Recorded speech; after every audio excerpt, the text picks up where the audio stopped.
Here's a question that has been dividing our clients lately. Would you trust AI to manage your customers? Like actually trust it, not to summarize a meeting or write an email, but talk to your leads, qualify that and solve customer problems in real time? Because that is what HubSpot's Customer Agent is doing. And honestly, some businesses are seeing massive wins and others not so much. Yeah, so today we're unpacking the question that every business owner, leader is thinking about, not saying out loud, which is AI customer service a revolution or really expensive way to frustrate your clients and customers? Welcome to HubSpot Mentors. I'm Tasha. Semih's with me. That was fun. It was interesting. I think we did all right there. But I really like this topic. And obviously, if you didn't pick up on it, we're talking about HubSpots. It's not new, but I mean, it's revamped and it's definitely, no word of a lie, has been dividing a few of our clients lately. We are talking about the customer agent. So let's get into it. And we've got some kind of key points here we want to mention, but we'll start off with this problem, right? This problem that we see so many of our clients having, Semih, which is too many inquiries, not enough humans. I mean, we do have some other problems with our clients that don't have enough inquiries, but that's a different division. Today, we're talking about the customers that come to us or the HubSpot users that come to us and they're like, we have all of these we've got all these leads or these form submissions, these inquiries coming through, but just not enough manpower to handle them. Or on the other side also is like customers that just don't have the bandwidth because they're a one-man band and they're just trying to, they don't have the time and they need to be able to be in the computer and manage their customers 24/7. So like, what are some solutions that are valuable for us and how can Customer Agent actually solve that problem? So, so what's wrong with the traditional chatbots? I'm just going to go straight into it and, like ticketing tools right now. I mean, like, what's not wrong with them? I think in the limited experience that I've got, because I kind of played around with these chatbots when they first came out in HubSpot specifically, and they did a really good kind of like basic job of triaging a lead before it went off to someone. But we're not talking about live chat here. So I just want everyone to put live chat out of their head. We're specifically talking about bots, or HubSpot calls them agents now, that are configured to, I said before, triage the lead. So it might be like hey, I'm a bot. What's your name? Tasha. What are you inquiring about? Oh, your prices. Is anyone online? No one's online. Okay, no one's ever online. Let me get your email, thanks, and I'll send it to a rep. Right? I'm talking about that traditional bot. It's like it's a scripted form builder on the back end. It's a scripted form builder. It's like the only thing is like, you get pre-replied texts to say, hey, put your email here. That's basically it, right? Yeah, We're not talking about that. No, and what's wrong with it? I mean, like it's basic. It worked for a little while. I think there was a really big craze for many years where chat on your website was like a must-have. I don't think it's a must-have anymore. I think you need to be in tune with your customers and your prospects to determine whether or not it is a tactic that you need to use. So what's wrong with it is I don't think the software could always keep up with the requirements that people had, and it takes time to configure. I think HubSpot's traditional chatbot tool, Semih, you remember some of the projects we worked on together, that it took hours to configure a good user experience of a chatbot. Like it was not just turn it on and it does its job. No, it needed a lot of configuration and time. Yeah. So what's wrong with it? I mean, I've kind of summarized that for the most part. It's limited, right? It's limited, and you're just based on... it's limited with very structured approach. It does take hours to configure at least a proper one, because you got to think about all these different scenarios, write everything out, and then like mark it, put it in the right place. You got to build out some assets to then support that, right? So it's not like you have to like configure things to then make it feel and look like a real thing. Now, what other problems that would arise in that's Customer Agents trying to solve here, Tasha? Too many leads and not keeping up, kind of what we said at the beginning. So missed chats. I cannot tell you how many times we've gone into clients' portals and you go to the conversations inbox and there's like 50 chats in there that have never been addressed because they didn't configure it properly to start off with, and then they've lost opportunities. They're losing potential opportunities there. So missed chats. Not only chats as well, but the other side is like, for example, if it's someone's looking after service rep and they're not really familiar with what sales does or even stuff on the sales website, because they're so focused on like trying to support the customer, meet the SLAs, then they might actually miss the opportunity to go, hey, we actually have this upsell opportunity. Let me show you this, right?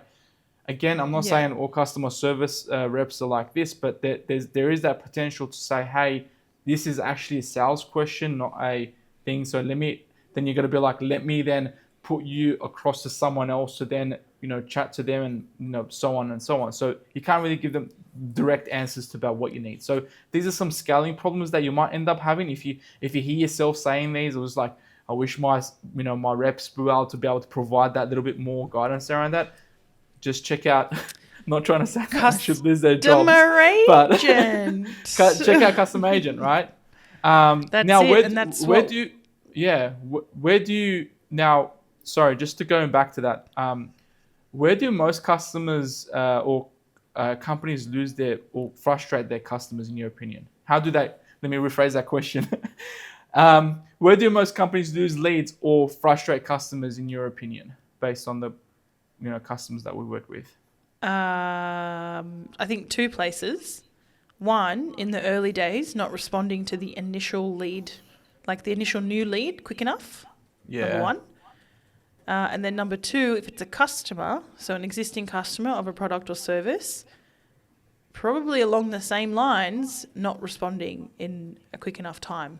Now, they won't leave you. A customer won't leave you if you don't respond in like 1 or 2 days, but it won't deliver a delightful experience for them. So it's really about that speed, Semih, I would say. Yeah, absolutely. I think, what was that stat that I think Moby was sharing about? It's like 80%, something like that. 80% of like leads just drop out if you don't respond within like 5 minutes, something like that. Ridiculous. Yeah, I reckon it would be different in different industries. I don't know, like something like e-commerce would be pretty quick like that. Yeah, absolutely. In our experience, the more kind of like longer, more considered buying journeys, I do still think that it's like maximum 1 business day, but it should be within 2 to 3 hours when a new lead comes through. Even if you need someone to, if your sales process is really long, there's a good chance that person is filling out 3 or 4 forms elsewhere. And we talk about this speed to lead. So if you've got new inquiries coming in and you aren't getting on top of them immediately, someone else will. Someone else will. Yeah. So I think that's a really good point. I think the difference here is like when you're trying to reach out to people and you're trying to run a business, or you've got multiple different heads, trying to manage stuff. That's when things can slip through the cracks. It happens. And you can put like checkboxes in place, things happen. So I guess the customer agent here comes back to this, is like, can you actually trust it to be able to do the work you needed to do, right? And then if you take a step back and look at, even for me right now, when I was doing some research around this one, or there's some alternative solutions out there, like ChatGPT's version of it. Someone like hacks it, spends like 5 or 6 grand to then put on your website, and then and then some people are real happy about it, some people aren't real happy about it, and so there's an element of quality. So then the question goes, can you actually trust it? So So what about have you had a chance to play around with Custom Agent, Tasha? I've played around with it here and there with some of our clients and for Red Pandas as well. And so far, so good. I think I've probably identified a few limitations, but I think the customer agent works really nicely where I've seen it work really nicely is the clients that have a lot of content inside of HubSpot, but I could be wrong. I mean, like I haven't played around with it probably as much as you have. Yeah.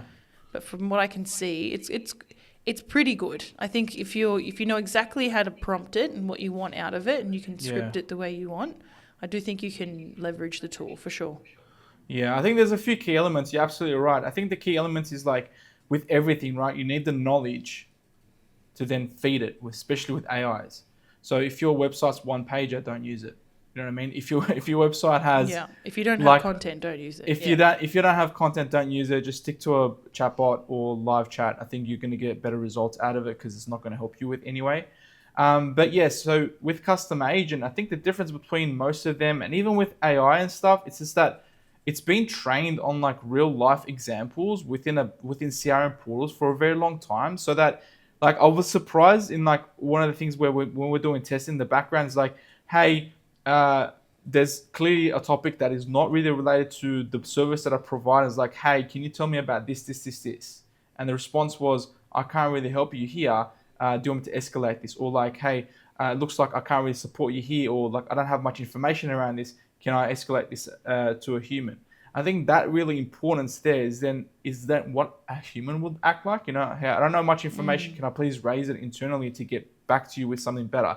So you saying that the customer agent can do that, and that's how it can communicate to the prospect or the customer. Absolutely. It doesn't need to know all the answers. Like with I guess with ChatGPT and other stuff, they hallucinate, try to make up answers when it doesn't know, when it's not in the remit of the information it has. It clearly says I can't. And then the other thing I noticed that it actually brings it in house, meaning it goes, hey, here's a link to it, or like here's the contact number you should contact to find more information about it, which then adds the CTA directly on the chat, so then the person responding to it doesn't have to go out of it. And I think one of the reasons why people should test it out, and we've been going back and forth with this with our clients too, is the fact that the deployment is so easy, right? Like Tash, you spent probably 15 minutes or something on testing up beforehand early on, just in the beginning. How quick was it for you? Right, just a couple clicks. Oh, it's like anything in HubSpot. You're prompted, you're guided. If you can read, you can pretty much put it together and figure it out. So yes, the configuration of the customer agent is straightforward. I really like that what you said there, Semih, that you can actually have it.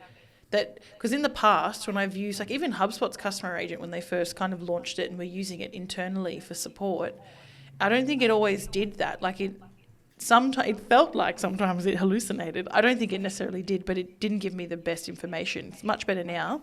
But I really, really like the fact that just like a human, if it doesn't have the answer, it can escalate it and take it to the next step. And then obviously what you were saying earlier is every one of these chats kind of builds upon its knowledge and its experience and its history, right? So that if a chat like that were to come up again, obviously as the configurer over here, I can go in and make sure that the right content is loaded up so that if questions come like that again, the agent has got something to refer to. It actually, just on your point, it actually has a separate section as content gaps, right? Knowledge gaps. And then you go through and say, okay, cool, this is what I couldn't answer. So can you please provide some more context around that? Yeah, cool. Honestly, I'll give you another real life example. So we had a customer who wanted to test it out on his database, right? I think he was getting support inquiries and a whole bunch of stuff.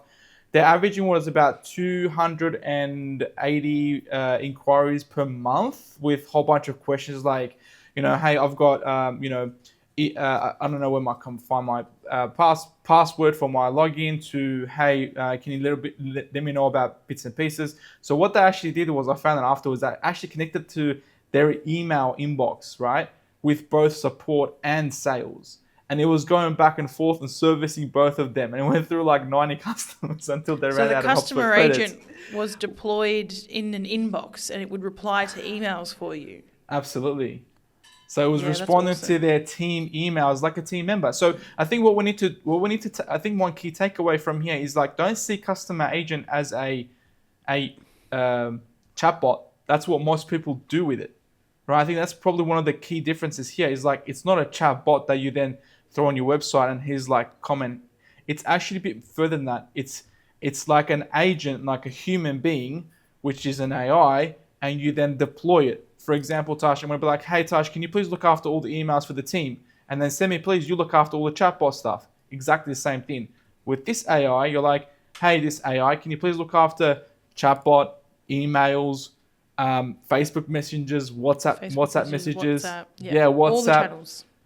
And I think, there's so much you can do with it. It's such a powerful tool. Semi's so excited about customer agent. I know. And I think it, like you started off with, it kind of comes down to the knowledge that it has. If it's got bad knowledge, it's not going to work. So that's probably where some clients and maybe some experiences where if you've tried customer agent and you're like, this isn't actually that good, I would challenge you. It sounds like Semih and I would challenge you to go back and just make sure you've configured it properly. And spoiler alert, the featured feature is setting up your customer agent. Sorry. And are you actually giving it enough information? Are you prompting it correctly? Does it know what it needs to be doing? Because if you can't say yes to all of those things, then there's a good chance it's not going to be working very well. Yeah. Yeah. So I guess then the question goes back to the first question that we asked is like, can we actually trust AI to do the work? Right. And the point is, I guess you can with parameters. And if you're the human being in this context, which you are, right, then it's your job to not answer the responses, but to then be the leader and say, hey, these are the guidelines and parameters that Mr. AI agent, I need you to start working in, right?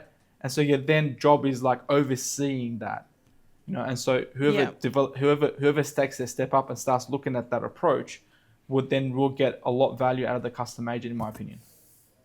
Yeah, okay. That's interesting.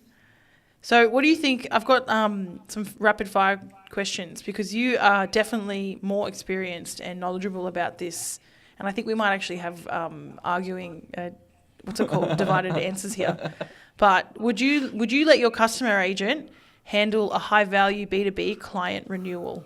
No. I know my answer. Yeah, mine was no. No, No, because I don't think it's there it's already got the relationship though. Like I've already got the relationship. Like how is the AI? Exactly.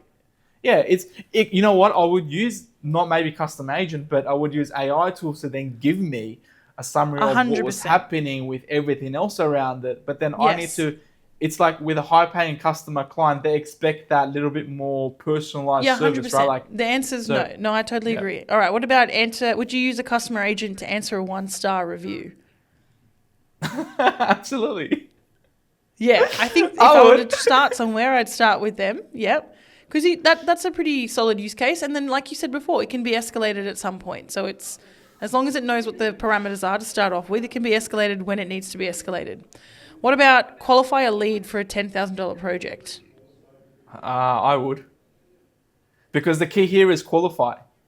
It's not saying it's selling it to it. It's like qualifying it. It means like, qualify. Hey, do you have the money to be able to spend 10K? Right? Yeah, pretty much. These are my that question. Yeah. Do you have a $10,000 budget? Yes? No? Okay. Exactly. Yeah, no, I agree with you. I don't think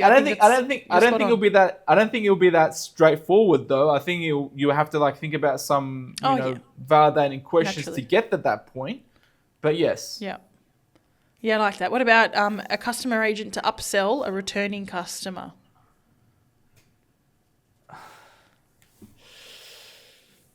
Depends on the value. Depends on the value. Depends on the value of the product. So if it's like a low value, maybe course or something, sure, go ahead. Yeah, absolutely. But if it's like a $30,000 optimization project, no. Someone comes into your chat, but be like, "Hey, man, I need some support for this," and you're like, "Hey, my support lives with this course, and if that's going to solve your problem, here it is." Then off you go, right?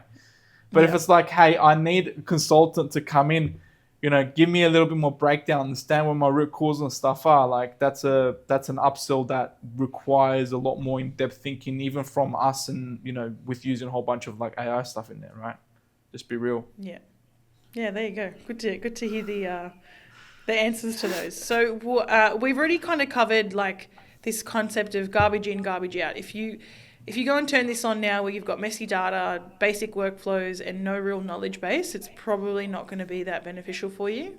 Would you agree? Yeah, absolutely. Yep. So focus on that. Do an optimization project with us and we'll get you ready. How often do you think you need to be updating it or retraining the agent, Semih?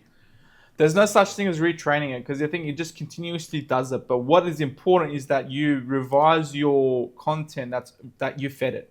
Because remember, the agent is only limited to what information is given. There's an actual section that does it. You go through that and go fill that information up. That's the reason why. Okay. Yeah. And what like rookie mistakes or what mistakes in general could occur which would make it fail or might happen? What I would actually go through is because there is an option to index everything on your a little technical, you can feed it everything. I would recommend that you actually go through and look for those maybe private stuff that is not visible for people, just in case it does read through on your website. So again, some stuff that you might actually want to go through and double check as a marketer, but you can prompt that, like you can ask us some questions. There is an element of testing in there, so you can go through test the bot without any cost associated with it. So highly recommend it. Okay, cool. I've got a couple more things until I feel like we get into our featured feature, but I would Oh yes, you have a question. Sorry. Yeah. So I've got a couple of things to note before we go into it, right? Like one thing, one of the most misconceptions here is that when you look at the HubSpot, and I blame HubSpot for this because it got me with this as well. It's like, HubSpot Custom Agent is like 100 credits, HubSpot credits, and when you first read it, what I come to my mind was like one chat is like 100 credits. And I was like, you only get like 3,000 for like a pro. And so I was like, hey, hold on, does that mean I can have 30 text messages before I have credit? But the reality is actually not. It's like one full conversation with someone. What does the conversation look like is, for example, if I reach out to you once, then my whole thread with everything associated to it is one conversation. So all the back and forth associated to it. So it's like, think about it as like, if you have 3,000 credits, that means that you can service 30 customers. If you have 5,000 credits, it's 50 customers. Make sense? Yeah, it makes sense. Okay. One more thing to note, which is, I think this probably come to like business people, is like thinking about what the ROI on this would be. Because obviously you're like saying, hey, like, is this going to replace my job and bits and pieces around it? I think for a business owner thinking about the ROI around it would be like, hey, because it is going to cost a fair bit. If you think about 30 customers per month, it's not a lot. But if you start thinking about going, hey, with these customers that we're servicing, how much is my team not needing to spend more time on this, and actually consider it rather than saying, hey, it's just another cost I got to think about.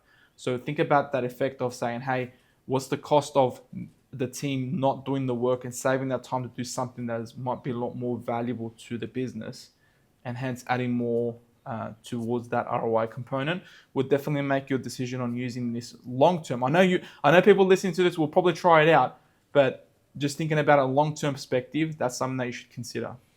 Yeah, cool. Will this really replace a person or just move the workload around? I don't think it'll replace a person. I think it'll just move it around.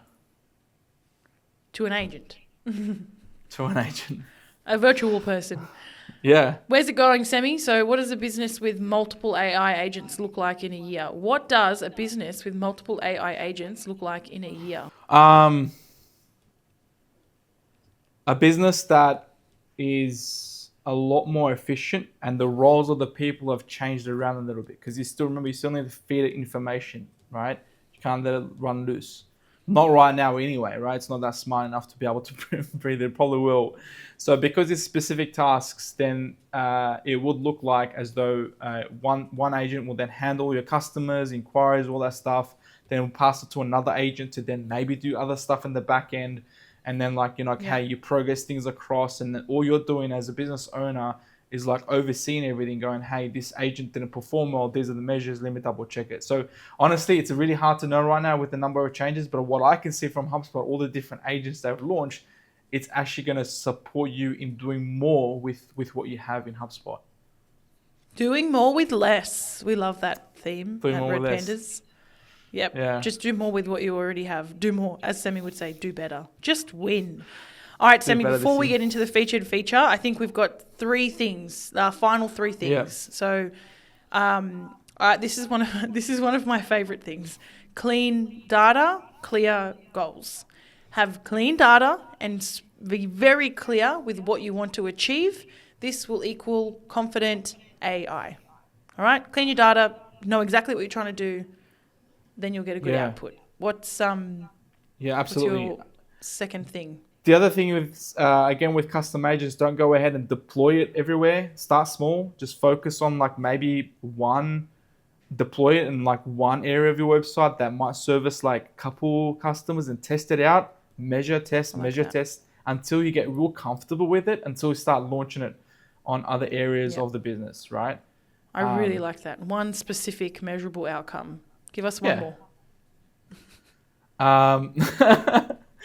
Does AI replace people? Does AI replace people, or is it efficient or is it inefficient, in your opinion? So AI is not there to replace people. It is there to purely replace inefficiencies. Yeah. Right? So if you've got a shitty little chatbot on your website, not doing much for you, or you've got sales representatives and service representatives scrambling to get to inboxes or other sources of kind of inquiries and messages, use a customer agent to make everyone more efficient. Have good data, prompt it properly, set it up properly, let it handle the bulk, and escalate it to humans when it can't be efficient and do things that you do 90% of the time, the same every time you do it. Use an agent for it. So no, it's not replacing people, it's just replacing inefficiencies.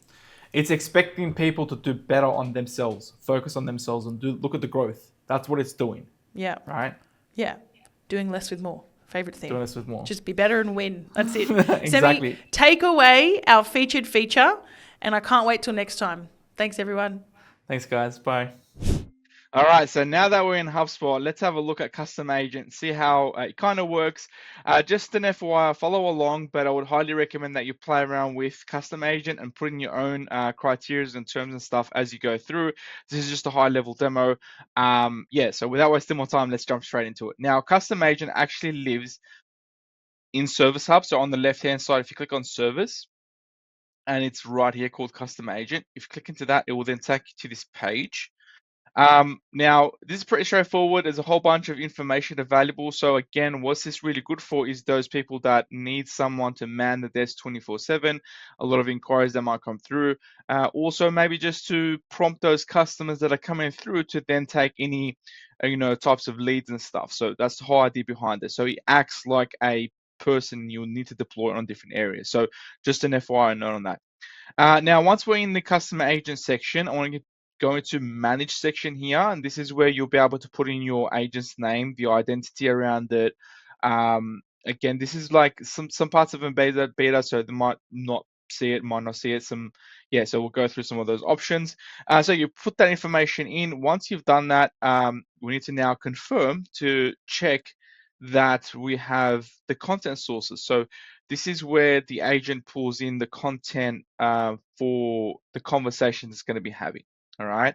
So in here you've got knowledge base articles, so different knowledge base types. You got your website info, landing page, blogs. If you click on here, there's actually a little bit more like blog. You can upload, import URLs, files, short answers. You can put that information here valuable for you. So yeah, it becomes super useful. All right. Now there is a CRM data point. So this is where you'll be able to pull in custom data information available for your custom agent to read from and understand.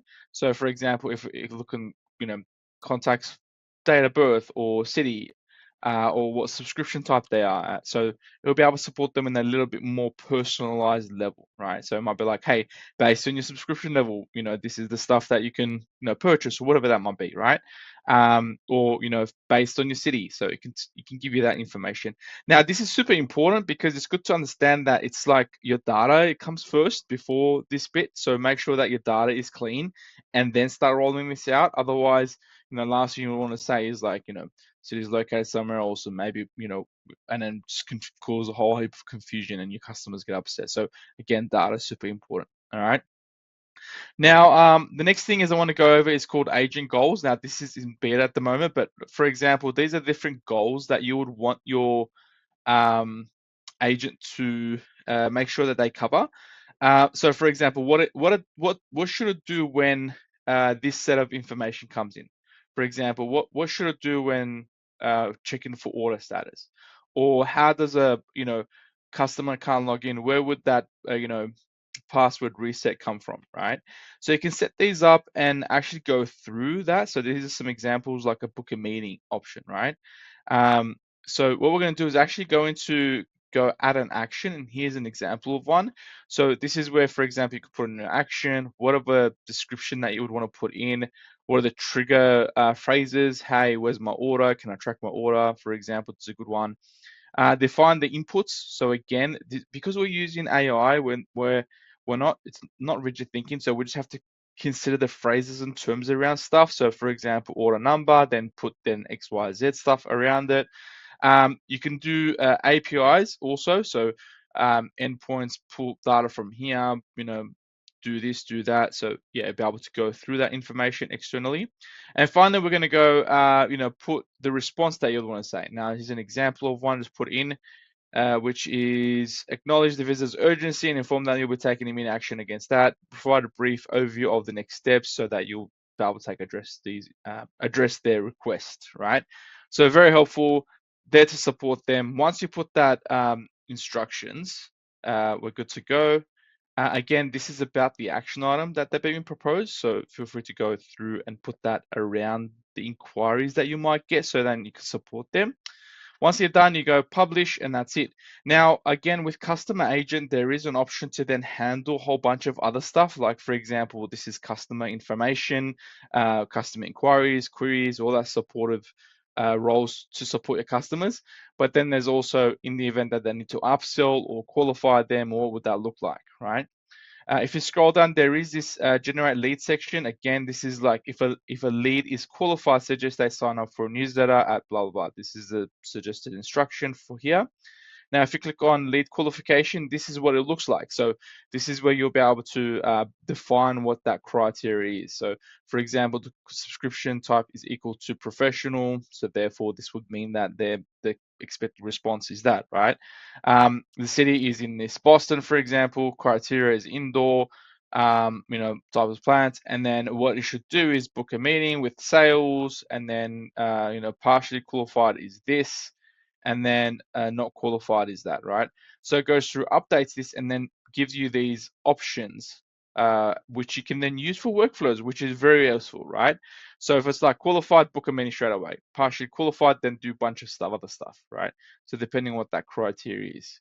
And the criteria that you set is at the top here. So again, comes very useful. It's not like saying, hey, this is qualified and therefore let me talk to them. It's like, this is qualified, identified, and therefore let's put them somewhere. And what would that action look like for me to then take a next step around it? All right, so now that's done, we go, let's go back. Here it is. Now, the next thing is handoffs. So how do we actually handle handoffs?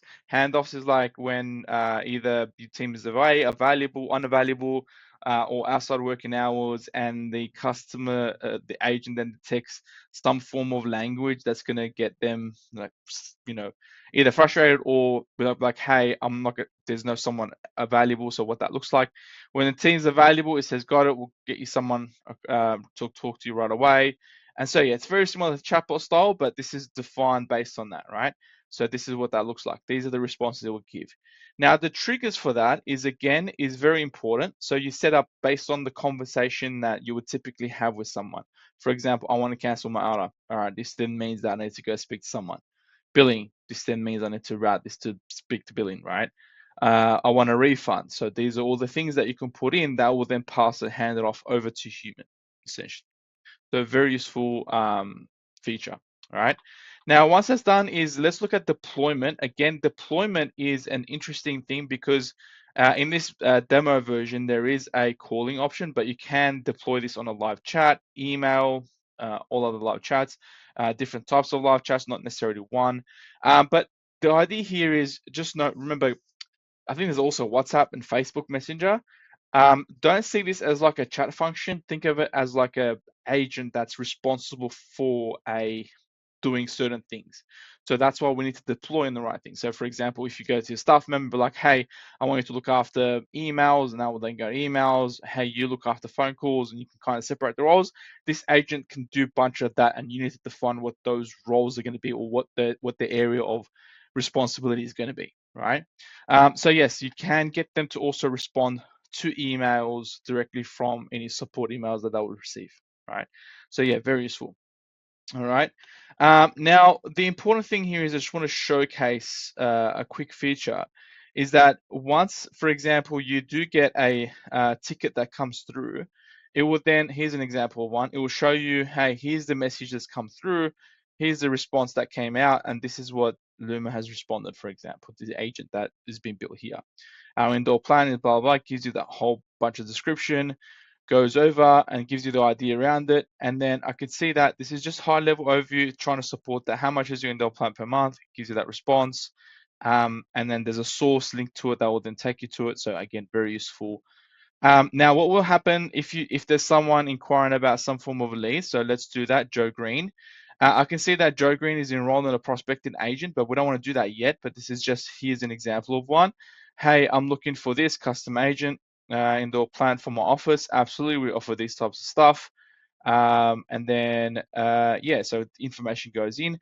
But the key here is obviously we want to be able to pull this data directly into something that's going to then trigger a set of activities, because it looks like it's a requesting for some form of service, right? So that's when we go, okay, cool, let's have a look at that property. It's pre-filled, custom agent lead status is partially qualified. And now we can build that workflow around it, which is custom agent status is partially qualified, and then enroll this into prospect and agent, or enroll into human, or notify someone, and what that would look like. So it's not actually interacting with your customers to sell them on things. It's just giving you this partially qualified option, giving them the option to then hand off to a human to then take the next steps. Again, saving you a lot of time and energy and effort, so that you don't need to do that, or it'll then support you with that. So you don't have to sit in front of a computer going through all the leads, answering all the questions, which you might have that team to do that, but this is like the first thing before it goes into qualifying. And then you can then upsell them as a human being, or you can pass the prospect agent to further qualify them and support them based on that way. All right, and I think that's it for our session on this. If you like this, please give us a feedback, comment, any other info around customer agent, what you found about it, how to kind of utilize it better for your business. Love to hear that information. Otherwise, see you guys in the next episode. Bye.